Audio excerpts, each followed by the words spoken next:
Good afternoon. Thank you for joining us for the election forum with Mona Field today. My name is Ronnie Cass, and I am one of the co-chairs of the Sholem Community this year. If you don't know about Sholem, we are a secular and progressive Jewish educational and social institution. Our Sunday school focuses on history and culture, and we offer a bar bas mitzvah program. Our community offers events such as this one, seminars, and secular, meaning non-religious, observances of Jewish holidays. Please check us out at sholem.org. You can find out a lot of more information. We at Sholem have had the opportunity to host this election forum for many years. It's something we always look forward to, and we are so grateful to Mona Field for her knowledge and her time. Mona Field is an expert in the area of state and local politics, in addition to her role as co-president of the League of Women Voters. She is Professor Emeritus Political Science at Glendale Community College and author of California Government and Politics Today, 15th edition.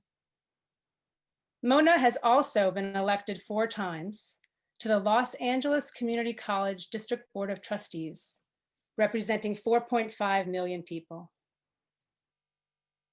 Before we begin the presentation today, I want to share a few details about our format.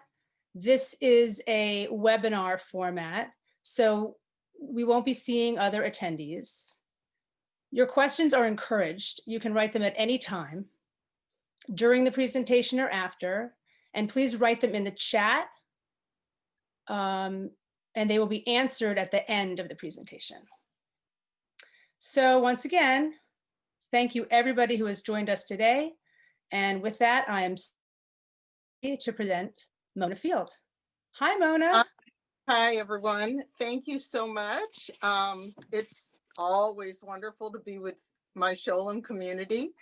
I see that also some folks have joined us from further away.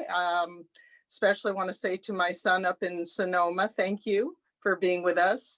Everything on the program today, except one last thing at the end, is for the whole state. All 12 propositions are California, so that it is relevant even if you're not here in LA. And greetings to everyone. And I can't resist, before we start the presentation, I don't know how many people got Herschel's email yesterday about my older Sholemite, Tanya Verifield, who was quoted extensively in the LA Times yesterday about her feelings about learning that the president had COVID. And if you haven't seen it, please Google Tanya Verifield and COVID and Trump, and it should come up. Thank you, Herschel, for sending it around. She really reflects the values of Sholem. I hope all of you have a chance to read that. So with that said, let me just say one other thing. I thank today Madeline Seeley from Occidental College. She is going to assist me as we look at the questions after the presentation. You can put them in the chat anytime. I would encourage, although I really enjoy seeing all your friendly messages, we'll try to save the chat for the questions related to the presentation. We'll try, but this is Sholem, right? So it may not work. And Maddie will sort out the personal commentary and give me the questions at the end. So here we go. We're going to run the PowerPoint. Thank you, everyone. Thank you so much. We're going to move right into this. And please remember that you can always put a question into the chat room or Q&A function, and let's get going. First of all, in this year of COVID, there's a lot of people asking, how do I vote safely? How do I make sure my vote is counted? And I'm going to share my personal opinion based on a lot of data from our county registrar and our Secretary of State. I'm recommending, again, personal opinion, that the safest place to vote is at home. And if you choose to do that, every single Californian will be mailed a mail ballot. You will receive it if you are registered at your current address. There will be vote centers. There'll be nearly 800 in LA County, and they will take precautions, but I prefer to vote at home. Now, how can you make sure that you vote and your ballot is counted promptly? You can use the United States Postal Service. I would recommend, if you do that, that you mail by October 20. Be sure, if you are putting together your mail ballot, that you put it correctly in the envelope, you sign the outside of the envelope, and make sure it's done right. That will save some trouble for you. You can mail it, or you may have noticed already that all over the county, in front of libraries, community centers, in parks, there are special drop boxes, and they're very large and very secure. And you will find when you get your ballot that they list the 3 closest drop boxes. And those drop boxes will be picked up every 3 days. And if you wish to skip the mail, you can find a drop box and make sure your signed ballot goes in. You'll also be able to track the progress of your ballot, just like a package you would track. And the link is here, and it'll be on our last slide again. So jot it down. Be sure you're taking notes as we go. Now, in terms of our league presentation, where we give you the pros and cons about ballot measures, and of course, we never support or oppose a candidate, there's a lot of official information coming, and there's a lot of not official information coming into your home. Be sure you know what is the official mail that comes from the Secretary of State or the county registrar, where you have facts and information. And be careful with what I like to call junk mail. The junk mail is going to be full of persuasion, but not information. And you will even notice in your junk mail, it'll say, it'll sound like something that is so benign and wonderful and mom and apple pie, but you got to look to the fine print, get out that magnifying glass, and look for who paid for it.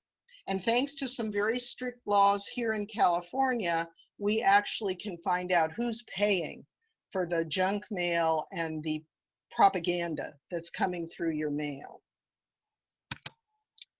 Now today, we're going to look at 12 state propositions and 1 LA County proposition. And they're grouped not in order of what's on your ballot, but rather by subject matter and ones that are related to each other. So as you go through whatever you have in front of you, your sample ballot, your guide from the Secretary of State, whatever you have, keep in mind we are going to kind of jump around in terms of the sequence based on the issues involved. We're starting with Prop 15, and this one, the official title has to do with increasing funding for schools, community colleges, local government. And it's an initiative, meaning it got there by people gathering signatures. And just a refresher, this is a property tax change. This is to change Prop 13.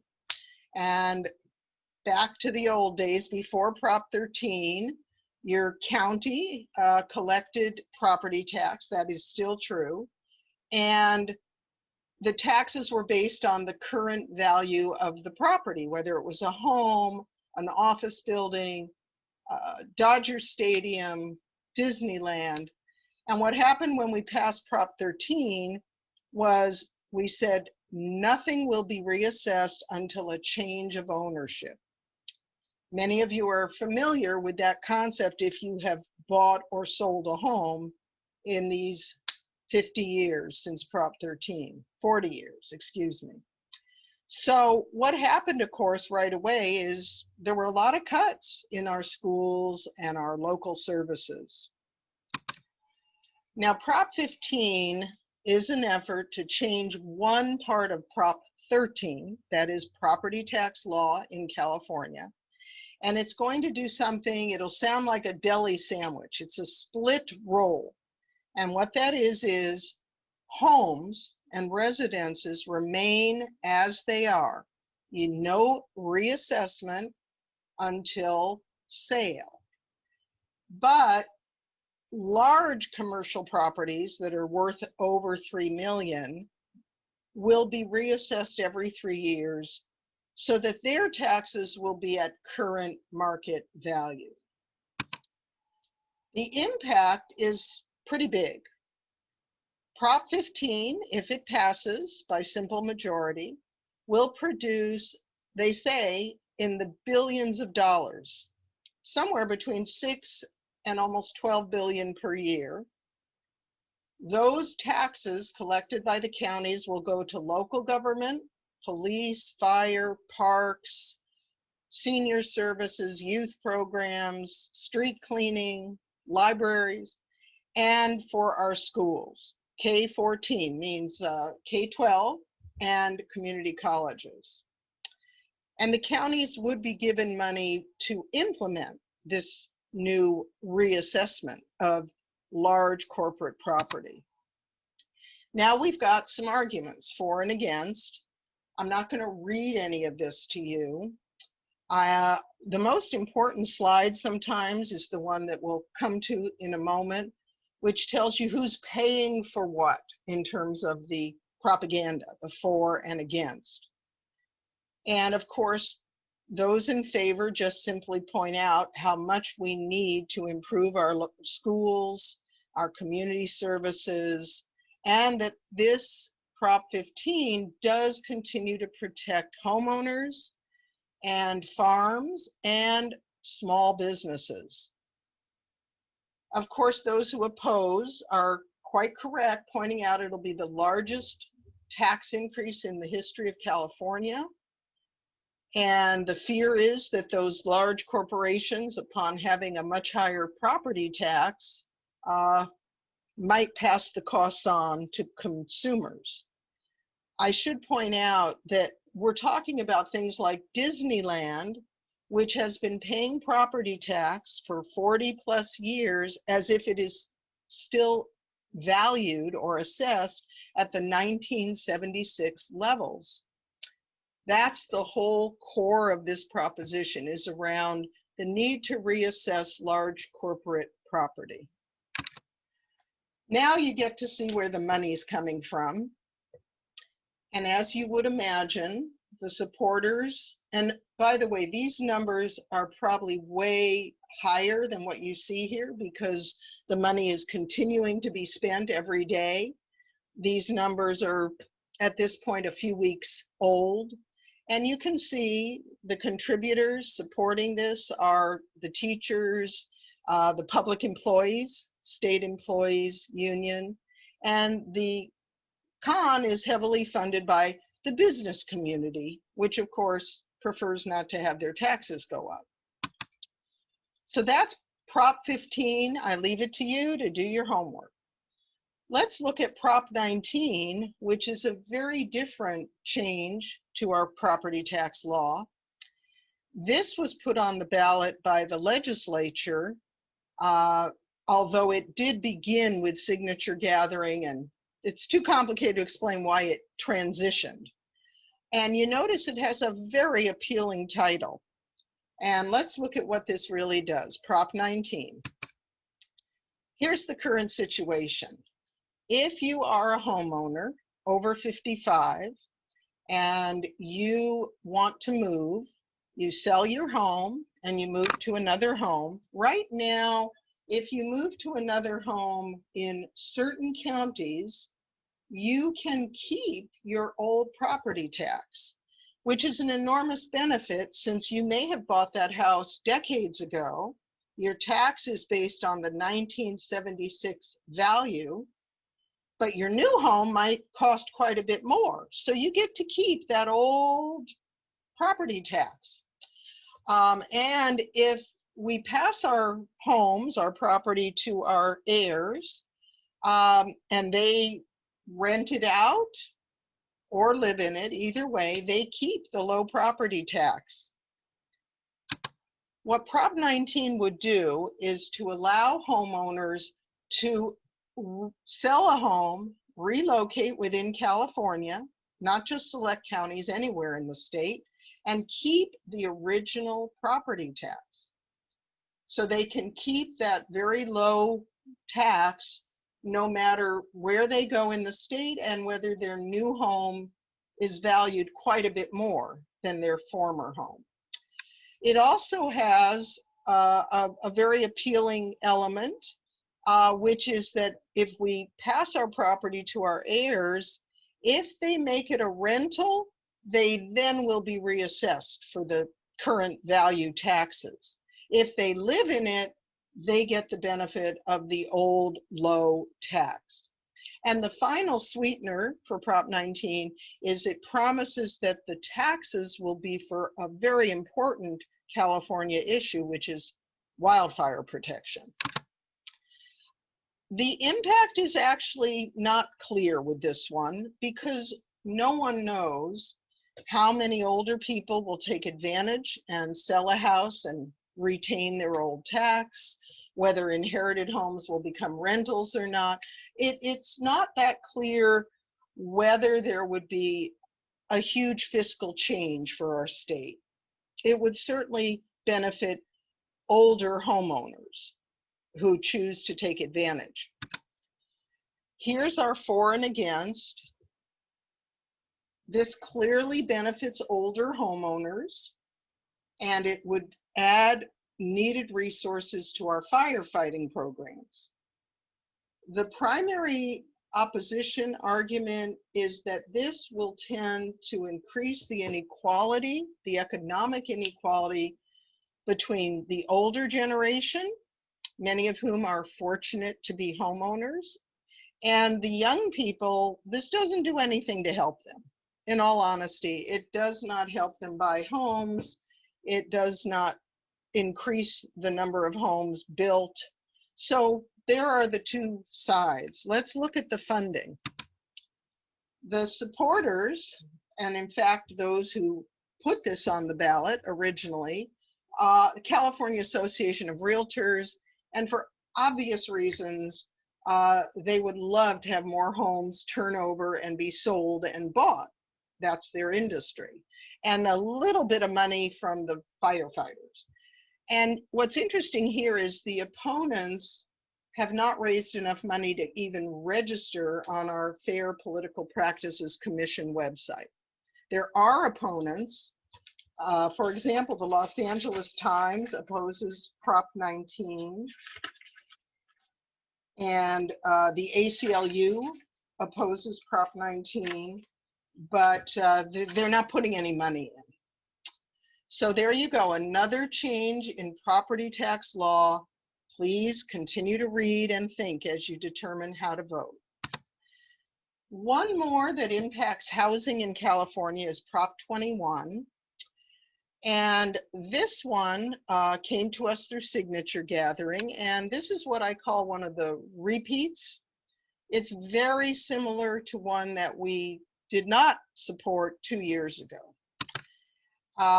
The way it is now, and this has happened in these last 2 years since we defeated the last statewide rent control measure, California already has 2 statewide rent control laws signed by Governor Newsom, and about half of the renters in California benefit from those.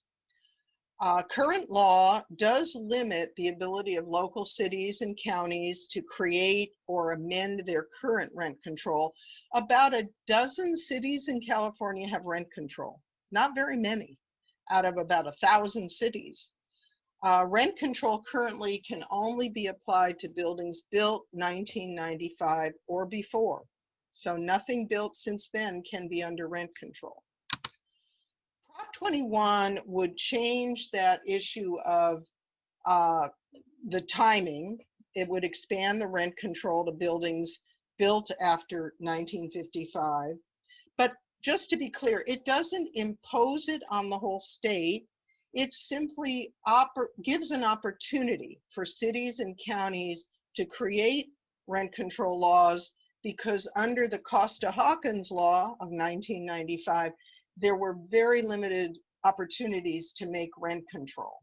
So it opens up an opportunity, but it doesn't impose rent control. It kind of, in a way, you would say it's a local control option. And the fiscal impact is one of these. It depends. It depends on cities and counties, whether they make new rent control laws or change their current ones. It depends on whether landlords end up wanting to sell because they feel they won't make as much money off their rental properties. And the only clear impact is that if local governments, the number of local governments that expand rent control increases, then that will save renters money. That's kind of the most clear benefit, but that's to individuals, not to the pocketbook of our government. The arguments for and against, lots of concern that we have increasing homelessness when people are forced out by increased rents, and that it does guarantee a fair return for landlords. The arguments against would be that this is a government interference with what should be a market decision, supply and demand, and that potentially the more rent control there is, the more developers may shy away from creating housing. We do have interesting dollar figures. The primary proponent is the same organization that brought us the proposition last time, the AIDS Healthcare Foundation, based here in Los Angeles. And the opposition is primarily organizations that represent apartment owners and quite a few other property owners, large property owners, obviously rental property owners. And there you have it. We're done with anything related to housing or property taxes. Now we'll look at propositions that have to do with voting rights. And we have two. Thankfully, they're a little simpler than some of those property tax and rent control propositions. Prop 17 was put on the ballot by our state legislature, and it's a relatively simple choice. It would simply allow people who have been incarcerated in state prison, meaning they were convicted of a felony, that after they leave prison, the change would be that right now they cannot vote again till they leave prison, complete parole, and then they get their vote if they go through some paperwork while on probation. That's the current situation. Prop 17 would simply say that as soon as you leave prison, while on parole, which can last several years, that you could vote again.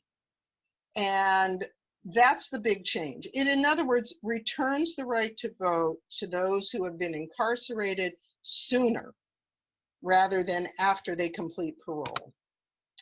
The fiscal impact is relatively minor. There'd be a change on the voter registration forms, and there might be a little cost to the counties because they'd have new voters to process. The pro and con are quite simple.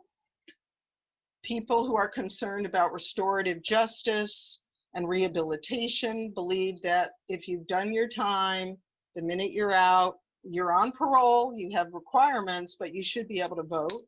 And the no side, of course, would say the parole is an extension of the sentence and that we should not allow people to vote until they complete that piece of their return to the community. Nobody has raised enough money to show up on any official documents on Prop 17. It is It's not a big money issue. Now, Prop 18 is also involving voting rights. Again, relatively simple. Right now, when young people get ready to vote, they can register while they're 17, but they cannot vote until their birthday. They have to be 18 on the date of the election or after, and so a 17-year-old can never vote. However, Prop 18 would allow 17-year-olds to vote in the primary election, which normally will be in the springtime, that precedes the general November election that will occur on or after they turn 18.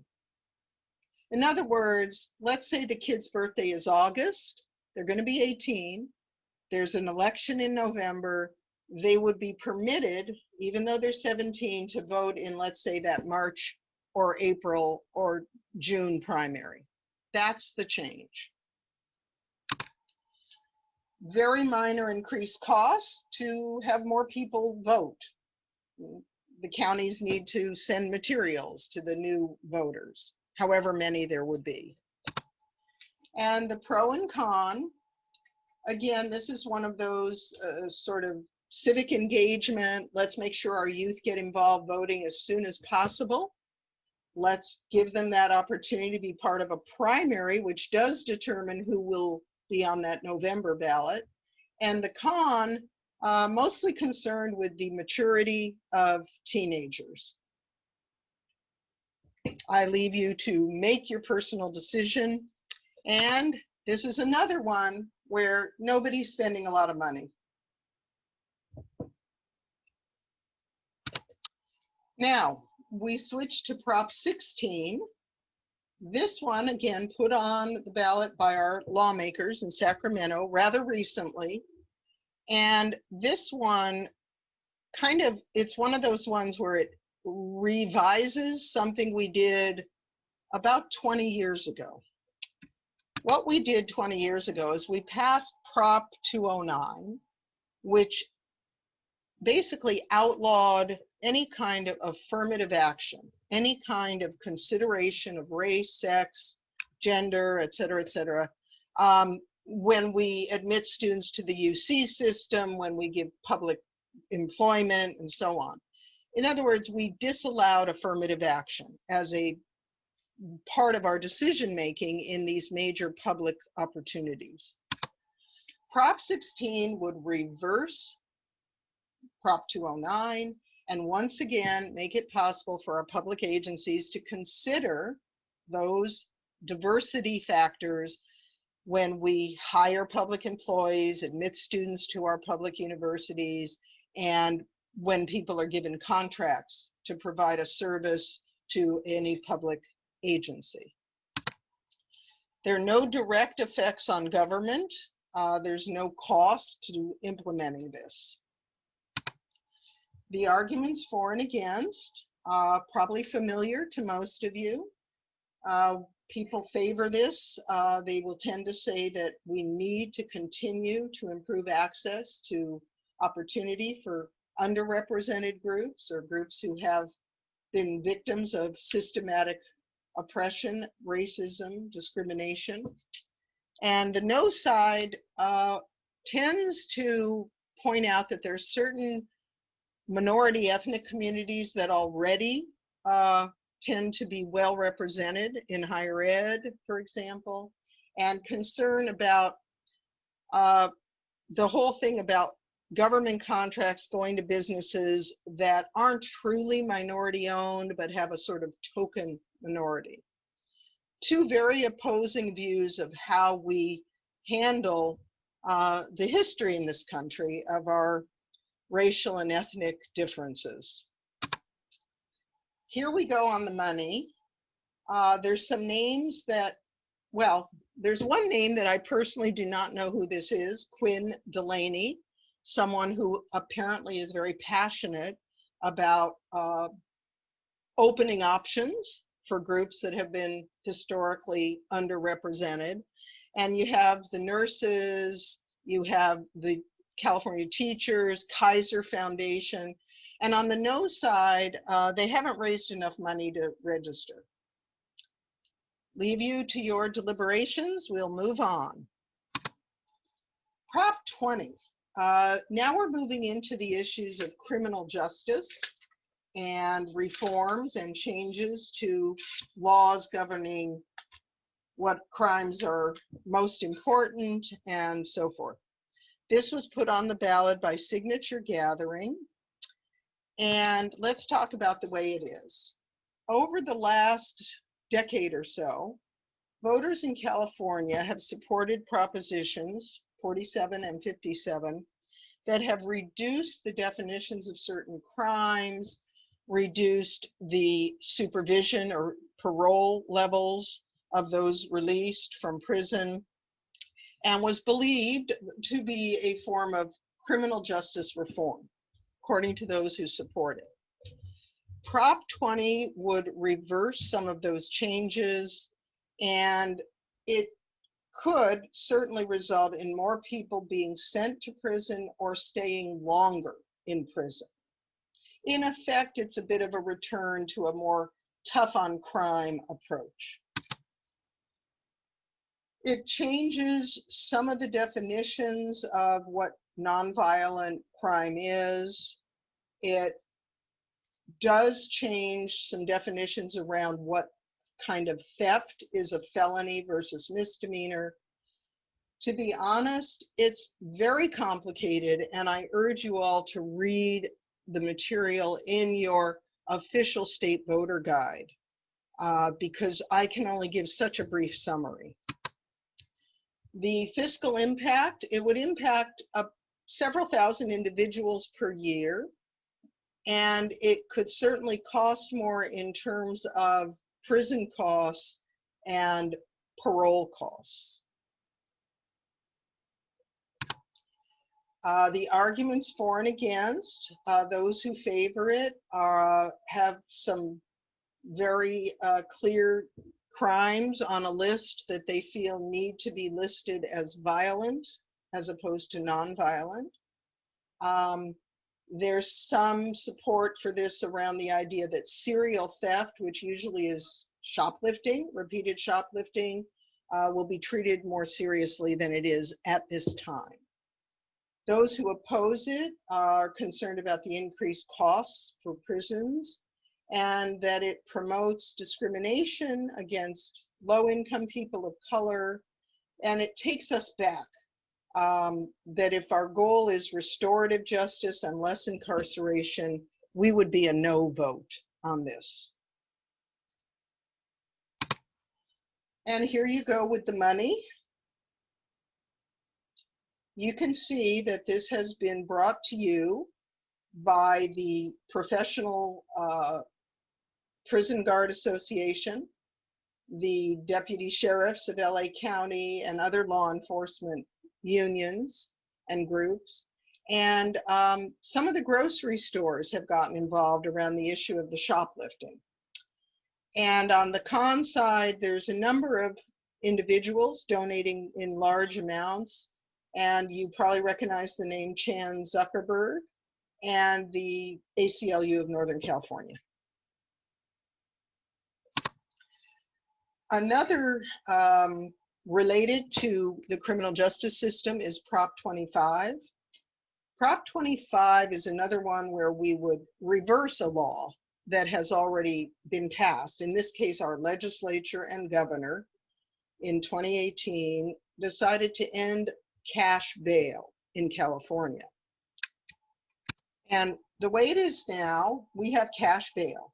If you're arrested, you, depending on the type of crime you're accused of, will typically be required to post bail to ensure that you show up in court for your trial, which could be months away from your actual date of arrest.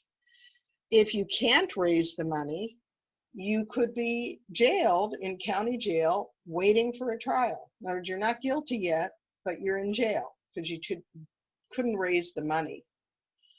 Every county has its bail schedule, and those costs depend on the severity of the crime, the history of the accused, and all the kind of obvious factors. Prop 25 would eliminate cash bail. It would require the courts, instead of cash, to assess the individual and the risk of releasing them versus the risk of letting them go home and show up for their trial. It's sort of what you may have heard. It's kind of like released on your own recognizance, meaning no bail, we believe you, you'll come back for your trial. Fiscal impact could increase some costs because the courts, instead of just a number, you've got to provide bail of X amount, would have to go through a risk assessment process. It could reduce some costs, the cost of having people in jail who are unable to post the bail. And I'm quoting the state voter guide, we don't really know the fiscal impact. Now, here we go, arguments for and against. Well, as you can only imagine, cash bail does make it easier for the affluent to, go home while they wait for their trial. And sometimes innocent people who cannot raise bail plead guilty. They plea bargain just so they don't have to sit in jail. And that can create a record for them and cause a lot of problems. The no side is interesting. It's a bit of a mixed bag. Opposition comes from both the left and the right. Interestingly, the sort of more left wing, if you want to say that, opposition says that this risk assessment algorithm could actually be racially biased, and it's not a good idea. And more on the conservative side, you see the concern about a new bureaucracy that costs taxpayer dollars. When we look at the money, we see a wealthy couple, the Balmers, who do not live in California, they live in the state of Washington, have put in a substantial amount in favor of this. And the no side is primarily funded by the bail bond companies. Obviously, their industry would collapse if this passes. And interestingly, in terms of the sort of the no side being a mixed bag, California Republican Party opposes it, and so does the Human Rights Watch, which is not normally associated with conservative issues. Moving along, more controversy and complexity. Prop 22, now we're looking at things that have to do with labor and business. We have a couple of these. You have probably already gotten a lot of propaganda in the mail about this one. It was put on the ballot by signature gathering, and it's about whether people who work, primarily those employed by the drive share companies, Lyft and Uber, will be full employees with benefits or quasi-employees with modest benefits. The way it is now, our legislature passed a law, AB 5, which makes it so that rideshare drivers and a lot of other types of workers who have traditionally been independent contractors will be treated as full employees with all the benefits of employees. And what happened is the rideshare companies, the two big ones, tried to stop the new law through courts. They lost in court. So they said, okay, let's take it to the voters. And what this proposition would do is it would reverse that state law and continue to have the drivers, it's mostly about those drivers, be independent, however, with some benefits. They will get some of the normal employee benefits, but not all. And that's the main focus of Prop 22.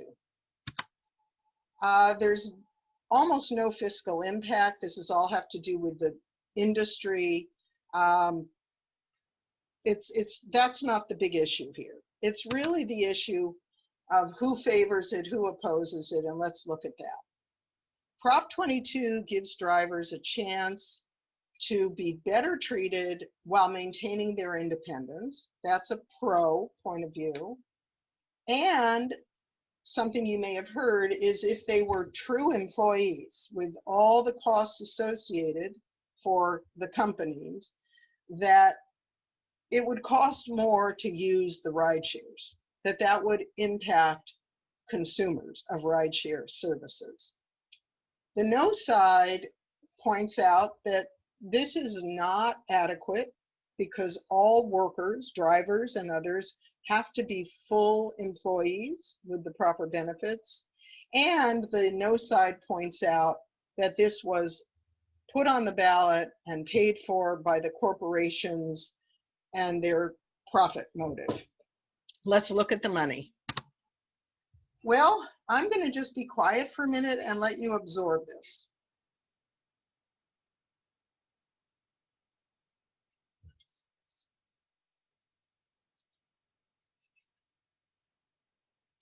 I think you can get a sense of who's for this, who's against it, and your mailbox is going to tell you, because I will bet that you will get multiple versions of the yes position paid for by the people you see listed here under 4. I shouldn't say people, by the corporations.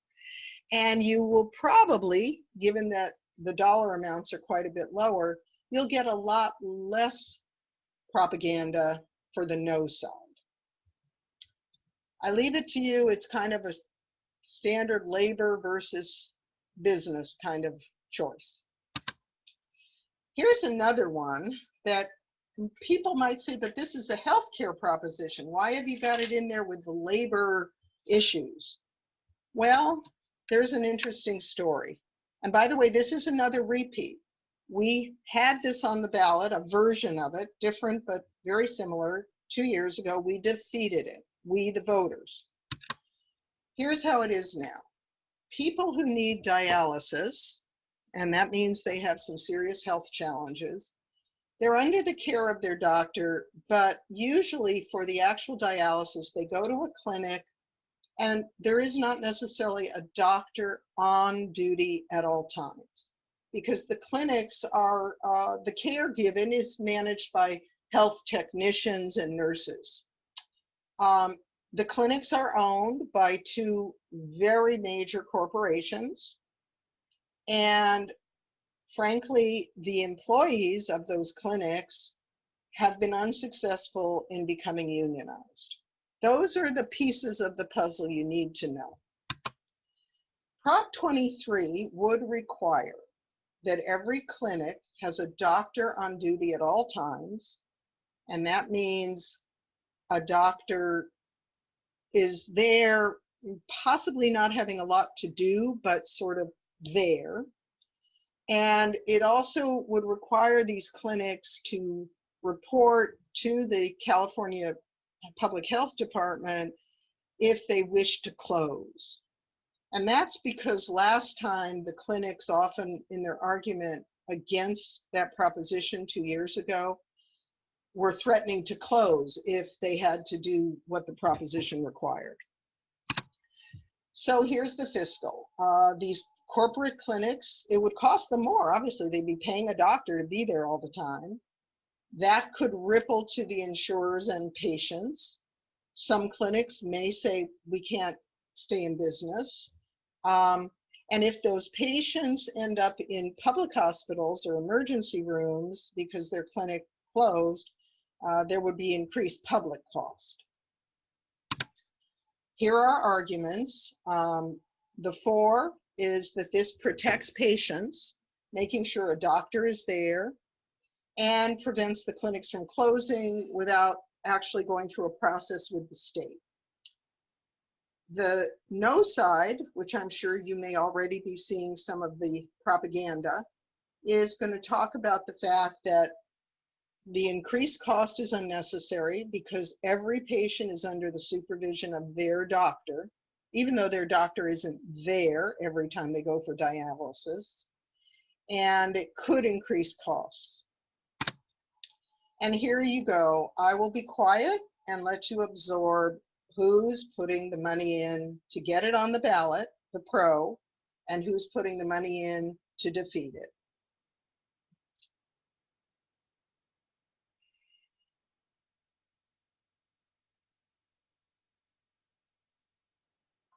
I don't think I have to say more. I leave you to your conclusions, and also to read everything you can, pro and con, before you vote.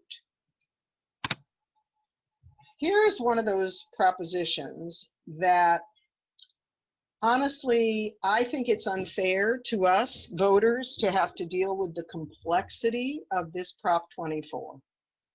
Consumer privacy laws. Very few of us are experts. As it is now, we do have a California Privacy Act. And of course, this is about our privacy whenever we're on our computers, which is more than ever for so many of us.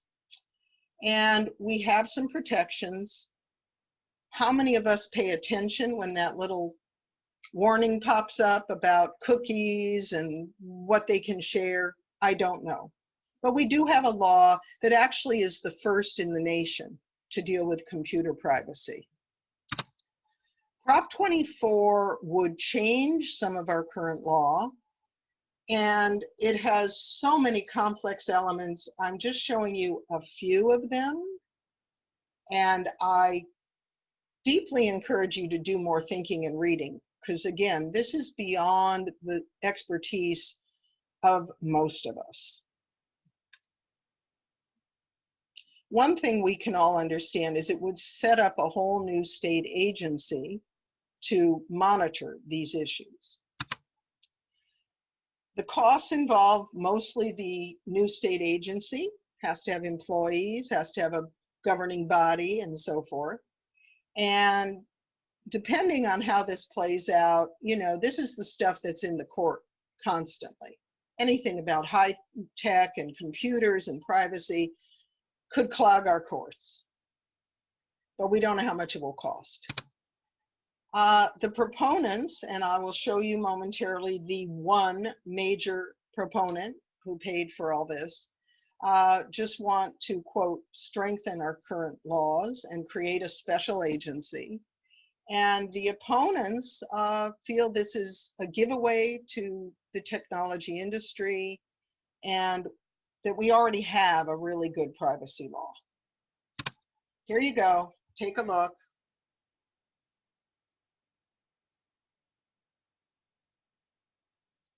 And as you can see, the opponents have the money. The supporters have the money, and the opponents don't have enough money to show up. Take a good look at all the mail and read. And I want to remind you, and you'll excuse me, this proposition is a great example. If you think it's too confusing, you can skip it. You don't have to vote on everything on your ballot. We're almost done. Prop 14. Here's one that involves a very emotional issue about medical research for a lot of serious diseases. This is a repeat, although it's been a while. The last time we voted to fund a state-sponsored stem cell research institute was in 2004. And basically the money is gone. The money is spent. Billions of dollars of our tax dollars have been distributed to a variety of research institutions. And what is happening is the same gentleman who put that on the ballot in 2004 is now putting this on the ballot to give more money, more tax money. Basically, it authorizes borrowing. And like all public borrowing, it's paid back over quite a long time with interest by us, the taxpayers. And that it would continue the flow of funds for the research to find cures for a variety of very serious illnesses. The fiscal impact is it comes out of our state general fund, and that the institutes will continue to, they have competitive grants to get money. They will build more labs. A lot of the money's been spent on buildings. They will train scientists and pay the other costs of this research. For and against. Obviously, the for is, well, we would like to find cures, wouldn't we, for these terrible diseases, and that stem cell research is a source of potential eventual cures. The no side is simply that this is no longer necessary. This now is being done at the federal level and in other states. The original impetus was that at that time, the federal government prohibited this kind of research. Now that doesn't exist. So, you know, in other words, the no argument is saying we don't have to do this anymore, California. That research is going on all over. And there is some concern that there's not enough public oversight of the agency that runs this. It's set up with a board, and that there's actually a fair amount of conflict of interest going on. And again, I leave you to look at the money.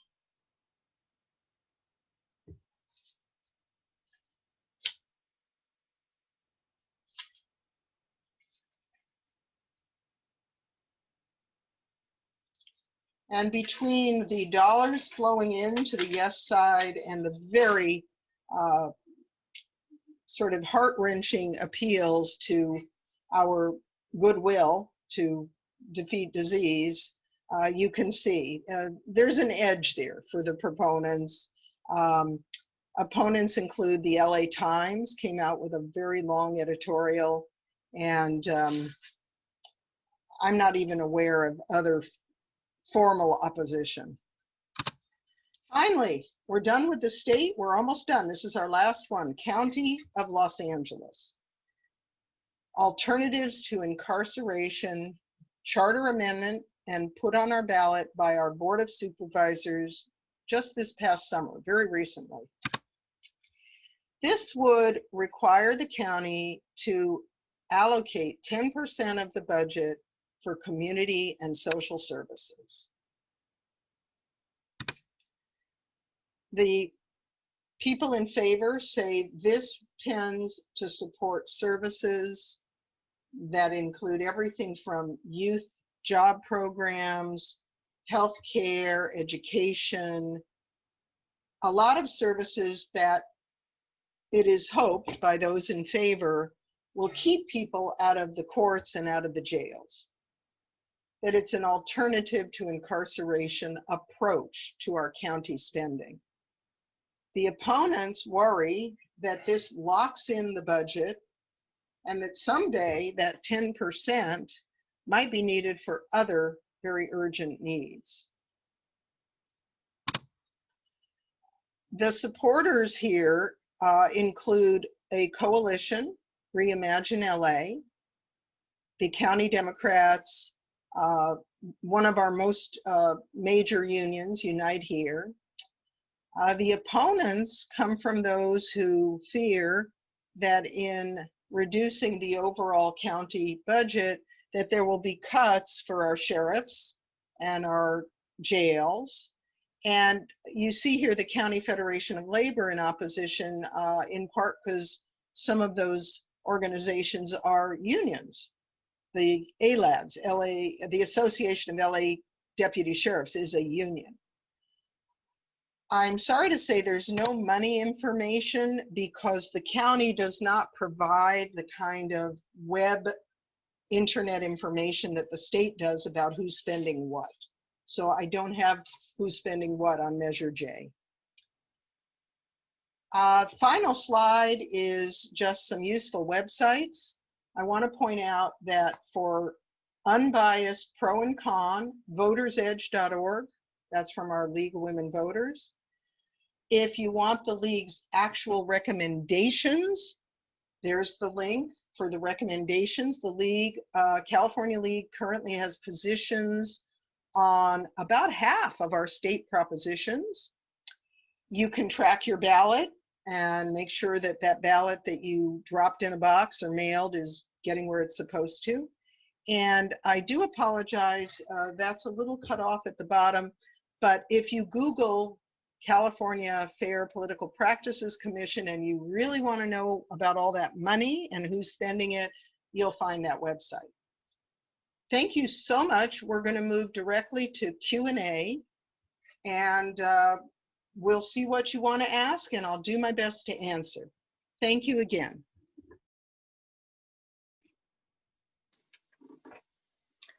Am I back? I'm looking for the guidance of our guru here. I should be back, but I don't know. You are back, Mona. Thank you so much. And Maddie is unmuted to ask questions. You know what? I think I accidentally have reversed my camera because I it think should you be, have. and I don't know how to fix it. I'm on an iPad. Anybody going to give me a, oh wait, there it is. Okay, I'm so sorry. That's the first time that's happened. Well, again, thank you all. And just a quick couple fill-in comments before Maddie starts telling me some of the questions.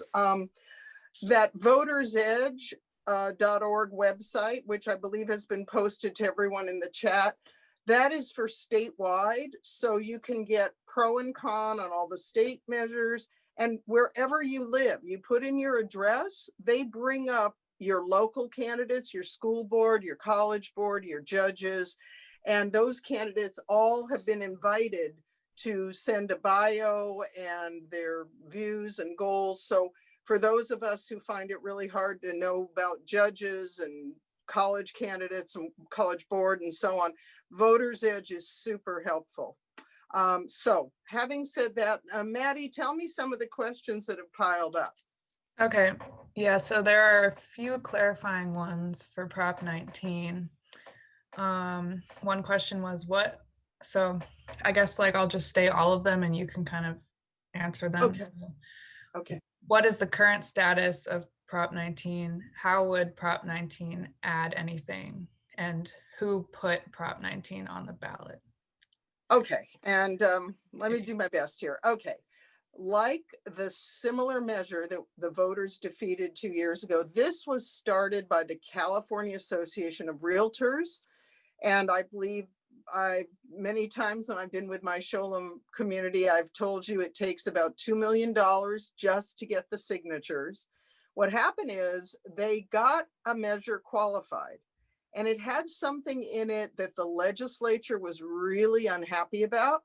So they cut a deal. This is a fairly recent option under our direct democracy where the measure can go out for signature gathering, it can qualify, and even then it can be revised by the legislature, the Sacramento elected folks, taking over the concept and creating it as a ballot measure. And that's what happened. The realtors negotiated with the legislature. In fact, interestingly, so late in the game that it was too late for the deadline for the Secretary of State. And but the legislature extended the deadline, and it's a good story, probably more than anybody cares to hear. And the thing the legislature also added was the money going to wildfire protection, because it happened right when we were starting to have some problems, the most recent round, I should say, of fire problems. And I'm not sure what people mean by the status. Currently, over 55 homeowners can one time only in their lives move and keep that low property tax, but only if they move to certain counties. It's not statewide. This would make it 3 times, not infinite number, but 3 times. If you're over 55, you move, you keep your low property tax. If you move to a home of higher value, you have a sort of a blended tax. You still get the benefit of having started out with a low tax based on longevity in that original home. And you can do it up to 3 times.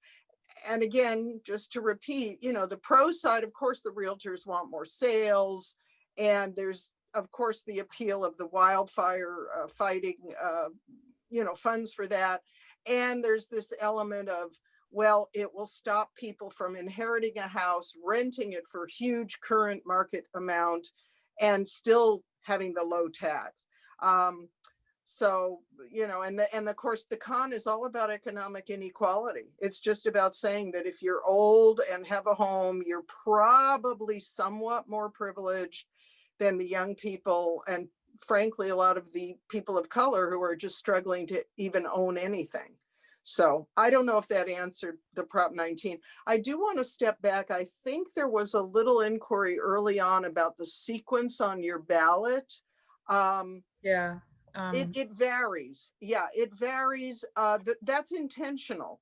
In other words, it would be unfair if every single California voter got the presidential election with, let's say, Biden first, Trump last, and whatever are those other parties in between. So all that, each portion of your ballot with whatever it is, community college candidates, president candidates, whatever, the sequence of candidates is varied and ballots don't look the same. I do want to say one other thing, but this is true for all of us in California.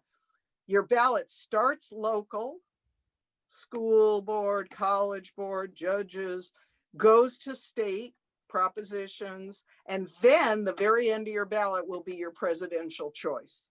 And that was intentional once we had the combination of local and federal on the same ballot, which we never used to have it all at one time. They said, well, let's put local at the top, just so we don't have people who vote for president and then don't do anything else. I suppose you could still do that, but anyway, I'm sorry. Let's hear some more questions. So just one more follow-up on Prop 19. How would Prop 19 generate any significant revenue? Well, I guess the idea is that apparently the realtors believe that people over 55 are sitting on their homes that they don't need, they're too big, and they're not moving because they don't want to pay a higher property tax. There may be, I have no idea. I have never seen the data on what portion of over 55 homeowners are dying to move, but that's the one thing keeping them in their home is the, huge increase in property tax if they move, for example, from LA County to a county that doesn't currently have the agreement to accept it. And you can see why a lot of counties are not accepting it, because why would they want someone from, again, let's say LA, selling a home that they bought for $100,000 50 years ago, it's worth $1 million now. They go to Inyo County, they buy a home of equal size for $500,000, but they get to keep the tax as if they bought a $100,000 house. No wonder Inyo County doesn't want to cooperate. But this would make statewide 3 times. That's the theory. The realtors want, more turnover in the market. Okay, thank you. We've got a question about Prop 25. Is there any reason that the risk assessment noted in Prop 25 can't be revised over time? I don't recall concerns about the risk assessment being expressed when the law was passed. Were they? Right. Good point. Like both propositions that we decide and legislation done up in Sacramento, everything has something to love and something to hate. That legislation that ended cash bail was a long and very complicated process. And like most legislation, ended up with a compromise. And the compromise, which created this risk assessment tool, actually did not suit some of the more, I'll say, progressive organizations. Like that's when the ACLU pulled out. They were all about ending cash bail. They were not comfortable with the way the law ended up with the risk assessment tool. And a few other groups in that position. They had been supporting the end of cash bail all along. And then that came in at the end and they said, oh, this doesn't work anymore for us. I like the question. I appreciate the question about can the tool be modified? I would think so. And, you know, you can't change the core of a proposition without coming back to the voters if it's a constitutional amendment. But the actual nitty-gritty implementation, there is some leeway. And so, for example, I'll just give an example. Someone who would like to end cash bail is a little concerned or a lot concerned about the risk assessment tool and potential for bias, might say, I'm voting for this now because I want to see cash bail end, and later I will work towards modifying and improving the risk assessment. I mean, that's one way to look at it. I do want to say, I think I saw a question at some point about what kind of majority is needed for passing. For state propositions, even an amendment to the state constitution, it's simple majority, 50% plus one. I should clarify, if it is, and it's like a local measure, unless it's a tax increase, is also 50% plus one, like Measure J here in LA County. However, some of you live in LA Unified, there's a bond measure. The bond measure in California, the local education bond, requires 55%. And, oh, I hope I'm not confusing you, but if it were a city tax increase, like for parks or libraries, that's still 2/3 majority. Sorry, probably said more than I need to. Let's go to a different question. Well, that question was like, is a majority of all voters needed or just a majority of those who vote on the proposition? Those who vote on that specific proposition. Okay. So if people choose not to vote, they're kind of nullifying themselves for that one item. Okay, thank you. We have a question about Prop 15. Opponents say this is a slippery slope to repealing Prop 13 completely and doing away with protections for homeowners. Is it? Okay, I'm happy to share my thoughts on that. The proponents of Prop 15 include the California Federation of Teachers, California Teachers Association. I personally, based when I was a union leader in my earlier years, I was involved in the California Federation of Teachers working on this issue. I am convinced, and this is my opinion, that nobody who put 15 on the ballot and is promoting it has any interest in changing the rules for homeowners. That's not the goal. We understand homeowner protection. It's built into California's psyche for 40 years now. But the unfairness, and I am speaking as, you know, I'll give the other view, but the unfairness of a system at this point in California, the vast bulk of property tax is now paid by individual homeowners because homes transfer more than commercial property. So if you look at the proportion of property tax paid to the county, that's a county tax, you see that the corporate world is paying about 40% of the total, and all us individual homeowners are paying about 60%. And it begins to look not a very progressive approach to taxation. I think the proponents of 15, really the targets are those large corporations that never sell, like a Disneyland, or that use a lot of very interesting maneuvers to not sell. Where we hear, oh, you know, a new corporation put its name on a big office building, they probably have a 99-year lease, so they didn't get reassessed, or they used a maneuver in corporations where they didn't have 50% changeover, and therefore it's not recorded as a sale and it doesn't get reassessed. I mean, the Proposition 15 is aimed at that, not at individual homeowners. Okay, thank you. We have some questions about Prop 20. Oh, just kidding. We have one that just popped in about Prop 15, so I'll read that one while we're still on it. The California Farm Bureau Federation is against Prop 15, saying it will hurt family farms. Is that true? Is there a 3 million threshold below which farms are exempt? Does that apply to land or improvements or both? Okay. First of all, both farm and any other kind of commercial property under 3 million will not be touched by Prop 15. It starts at the 3 million level of value. And farms, and you'll forgive me, I'm going to look down because I really have to refer to, so it's pretty complicated. Farms are generally exempt, even higher value than the 3 million. Hang on though, there is an interesting piece of this that is supposed to benefit smaller business and farms. It cuts the business personal property tax on equipment, computers, and fixtures.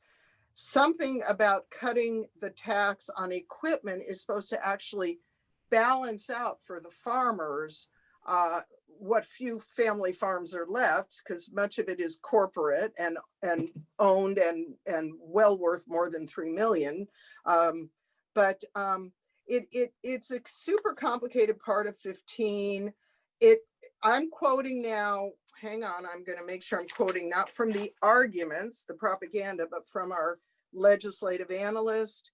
And it does say, oh boy, I'm sorry to hold everyone up on a fairly complex issue here, but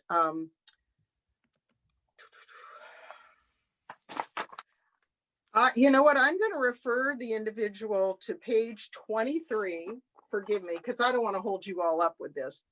This is the official material, Secretary of State with the legislative analyst. I know you don't want to read the whole thing, but page 22 and 23 talks about farm impacts of Prop 15. So I'm going to urge you to take a look just at least at those couple pages. I apologize that I can't give it in the detail you might like. Okay, thank you. A few more questions about Prop 23, referring to the kidney dialysis. Somebody did not know who DeVita and Fresenius were. Yeah, just for clarity, DeVita and Fresenius are for-profit corporations, and they, between the two corporations, own about 70% or more of the kidney dialysis clinics in California. In other words, the clinics are a for-profit business, most of them owned by just those two. And it's, you know, and just to clarify, in other words, if someone needs dialysis, they're going to probably go to one of these freestanding for-profit clinics staffed by qualified medical people. It's going to be paid for that patient by Medicare or Medi-Cal or private insurance, you know, someone who's lucky enough to have insurance through employment or who buys it through Covered California. You know, that's where the money comes from, the payment, but the profit is made by DeVita and Fresenius, which of course is why they would oppose any effort to have them add more staff, particularly in their point of view that, you know, every kidney patient has a doctor. That doctor is not there when they get the treatment, but that doctor is available to them and certainly is in communication with the nurses and technicians. So, you know, that's kind of, I'm going to add one other piece of that one, just a very personal analysis. The way the Service Employees International Union, again, in their second attempt to put pressure on the profit clinics around probably a future goal of labor organizing, they're trying it differently this time. 2 years ago, it was some other way to increase costs. And you may remember heart-wrenching ads on TV about the dialysis patients saying, I'm terrified if my clinic closes, and it was defeated by the voters. This time, the approach of, quote, a doctor on duty at all times, I'm going to tell you a very personal thought.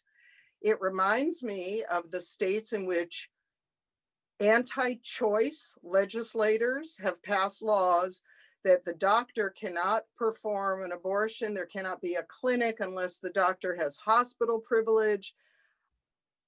To me, there's a certain resemblance around the manipulation of the need for a doctor in a particular setting to have a particular connection to a hospital, in this case, to be present at all times. And I'm just saying that, but that's very personal.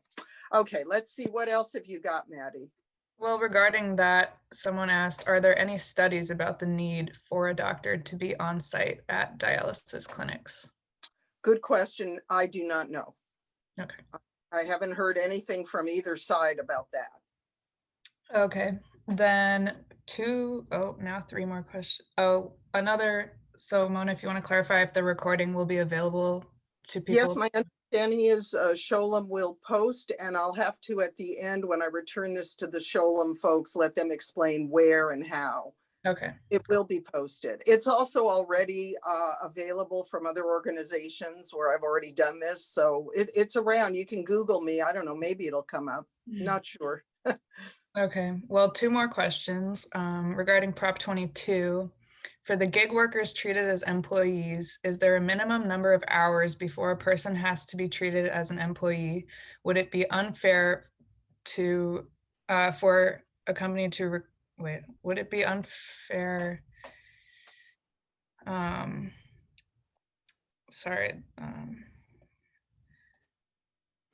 Would it be unfair to require a company to provide benefits for someone working 10 hours a week when non-gig companies are not required to do it for part-time workers?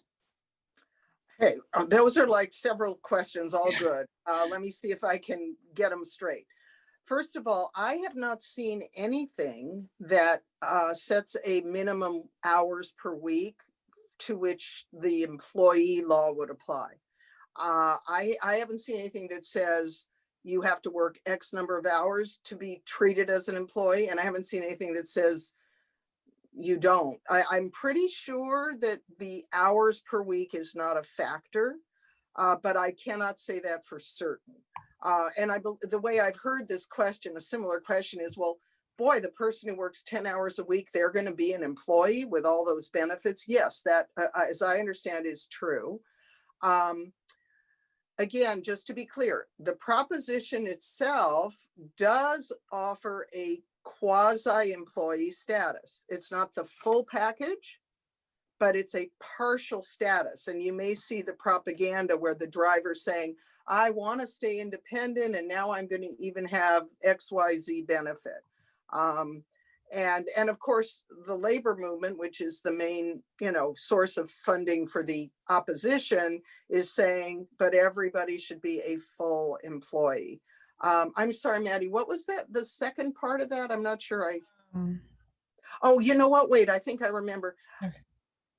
If I understood correctly, the question is, there's lots of people who work part-time in a lot of parts of our economy. Adjunct faculty at our universities and community colleges, all kinds of people who don't have full-time jobs. And this law has nothing to do with them. I want to be very clear. This is very much around those rideshare companies. That's what this is about. Now, the law AB 5 passed by our legislature actually ended up applying to a whole bunch of freelance people who had to go back and beg the legislature to fix it. Freelance musicians, actors, artists, writers. There have been some changes because this law became a very broad brush for anyone who worked as an independent contractor, including, for example, the people who deliver newspapers. To those of us old-fashioned enough to still have a newspaper delivered, paper every day, not online, those people are independent contractors, and that part of the law hasn't been figured out yet. There's still negotiations. So I would just say, Prop 22 is for rideshare to make them employees. Pardon me, it's to undo. I'm sorry, I'm a little confused now. It's to keep them from being employees. If you don't agree with that, if you think they should be employees, you're a no vote. Apologies for any confusion. Thank you. So one follow-up on Prop 22. It would seem that benefits can be prorated depending on the number of hours worked. The question is, couldn't they? You know, I mean, that makes sense to me a little bit, but I don't know enough about it. Um, it's like I said earlier, like every law, every ballot proposition has something to hate, something to love. I mean, some of them are a lot clearer. Some of them you can see some advantage and disadvantage, and then you just have to decide, you know, which outweighs the other. Yeah, who knows? Again, we pass a proposition now. If we do, whichever ones of these, there's cleanup later. Some of it's done in the legislature. Some of it comes back to us. Sometimes we as a state change our minds. That's why Prop 16 is there, to see if we've changed our minds about wanting affirmative action clearly in our opportunities again, after we said no, you know, 20 some years ago.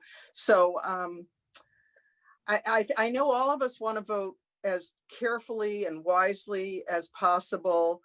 We all know that many propositions have unintended consequences. You know, we vote yes, and then a year or two later, we realize, oh, that wasn't what I wanted it to do. But it's there for us. It's part of California's system to have all these propositions. And I just want to wish everyone thoughtful voting. And again, remember, you can finish voting today if you want, and make sure your ballot goes safely, either the mail or the local drop box. At least here in LA County, we have boxes everywhere. But I thank you all. It's wonderful to be here. I'm going to turn this back now. I'm not sure which of our Sholem gurus is going to come back to wind up and make the usual announcements. Thanks, everybody. It's me. It's me, Ronnie Cass, back here to say thank you so much, Mona. I think I can speak for the 72 people who joined us today and say that we appreciate your knowledge and your passion very much. So thank you for your time. As I mentioned earlier, I am one of the 4 co-chairs of Sholem, and I think some of my fellow co-chairs might be popping on the Zoom right now to say hello. And as they do, I'll just say a couple more things. Hi, Dan. Hi, Rana. Regan should be coming soon. Mona just mentioned that the video would be available. So please check out our website, sholem.org. And there you can find details about how to view or share this video with people who missed it today. I also want you to check out, when you're on sholem.org, 2 events that are upcoming, which I'll tell you about now. So next Sunday, October 18th at 10 a.m., Sholem Social Action is hosting an election and social action discussion. It should be very informative, very active and interesting and exciting. So I hope you all join us for that. And the following Sunday, October 25th at 2 p.m. is part 1 of the discussion series called Rediscovering Our Radical Roots, led by Herschel Hartman, who is the director, educational director of Sholem. So again, next Sunday, Social Action is hosting a social action discussion. And the following Sunday, the 25th, is Herschel Hartman, Sholem Educational Director, in his first of a 5-part series called Rediscovering Our Radical Roots.